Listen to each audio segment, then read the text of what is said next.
Well, hi, my name is Erick Carter. I'm an associate professor of special education at Vanderbilt University in Nashville, Tennessee, and here speaking to you from a faith conference in Connecticut, where our conversation has been how do we increase the welcome and supports for people with disabilities and their families within the life of their faith community.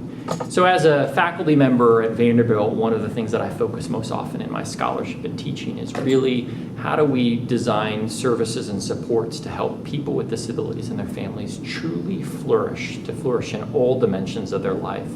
And so sometimes that means our work is focusing on helping them be part of the life of their school or the life of their workplace or the life of their community, really helping their aspirations be surrounded by supports and opportunities. And inevitably, if you talk with people with disabilities and their families, you're going to end up at some point hearing probably about the importance of faith in their lives and their desire to find a community that will welcome them, support them, and find a place for their particular gifts. And that's been the theme of our conference today, is really looking at what does it look like to offer welcome and hospitality within the context of a faith community. And then similarly, in terms of service systems, how can they ensure that the spiritual and religious needs of the people that they're charged to support are supported well. And so half of our conversation has been really about what happens within the walls of a congregation on Sunday morning or Saturday morning, or those times that people gather together to worship and learn and fellowship and eat together, and all the things that happen within a faith community. And so we've really been thinking about what would it look like to be an inclusive congregation? What would be the elements or dimensions of that? And so one of the things that has been really helpful in my thinking about it has been sort of a series of prepositions that I learned from Bill Gaventa, who talked about this evolution of ministry apart from people with disabilities and really shifting to ministry to and ministry among, ministry with, and ministry by people with disabilities. So we don't just think about people with disabilities as the focus of our ministry efforts or the recipients of our services and supports, but we really look at how we sort of weave people with disabilities into the life of our congregation and find a place for their gifts and their strengths and their relationships and friendships and their contributions. And so that's been one of the challenges for us today, is what might that really look like? What would be the starting points for those kinds of efforts? And it seems like any response has to address some of the common barriers that really prevent people with disabilities and their families from being welcome within congregations. So there might be an element of looking at accessibility. Are buildings and our facilities accessible? Can people actually get in? Are there barriers of steps or doorways or other things that need to be addressed? So often there's architectural barriers that need to be considered and reflected upon, and movements taken to overcome those particular barriers. There's lots of reflection tools out there that are available that you might draw upon to reflect on your congregation's accessibility.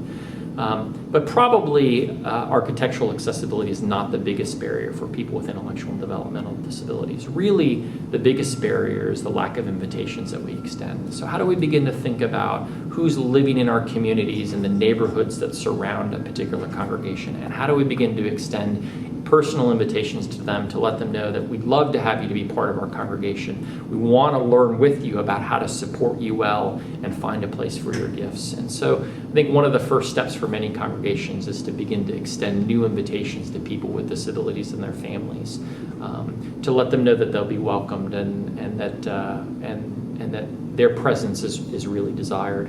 But as those invitations become extended, what we really want to do is make sure that we're not just focusing on increasing presence, but really making sure people with disabilities have a presence within our congregations. So not setting up separate ministries or separate worship services or separate programs for people with disabilities, but really looking at how do we design our activities and our programs and our services with everyone in mind right from the outset. So that we're not figuring out how to retrofit or adapt services in different ways, but really keeping people with disabilities in the mind at the forefront of all of our planning. So I think we want to instead focus more on creating inclusive programs and inclusive supports and moving away from sort of the emphasis that's been present in the past of separate disability ministries. And I think that's really important because it's very easy for people with and without disabilities to be present within a same faith community and never really encounter one another, never really have the opportunity to meet, to get to know, to support, to exchange gifts with one another if we're always having parallel programs for different people. So often addressing sort of increasing inclusive ministries really begins with raising awareness of the presence of people with disabilities within the congregation and beyond, sort of changing expectations for how we do services sometimes or the kinds of supports that we're going to make available, and really trying to shift attitudes within a congregation, that our congregation really is a congregation for everyone and not for a certain segment of our particular community. So a really important aspect of those raising of awareness efforts really comes from the leadership of the congregation, that the vision that they cast from the pulpit can really be instrumental in sort of equipping congregation members with the confidence to welcome better and to support better. So I think that's another important aspect of it. But part of that extending invitations really is going to often require working closely with service systems. And many people with intellectual and developmental disabilities are supported in group homes or supported living facilities or other sorts of places in the community. And so there needs to be some dialogue between congregations and service providers about how supports can be exchanged. So people who are living in a group home, for example, have the transportation that they need to get to the congregation of their choice, or have the supports available from the service system or from the congregation to make that inclusion work really well. So service systems are really committed to promoting the inclusion and self-determination and natural supports of people with disabilities. Then one wonderful place to put those principles in action is through partnerships with local congregations. What better place to find a sense of belonging and a place to share your gift and valued roles than within a congregation. So for service systems, there's probably some more attention that we need to give to addressing people's spiritual support needs within our planning and assessment processes, and finding ways of identifying what's most important to the people we serve and who in our community can help help those aspirations become realities.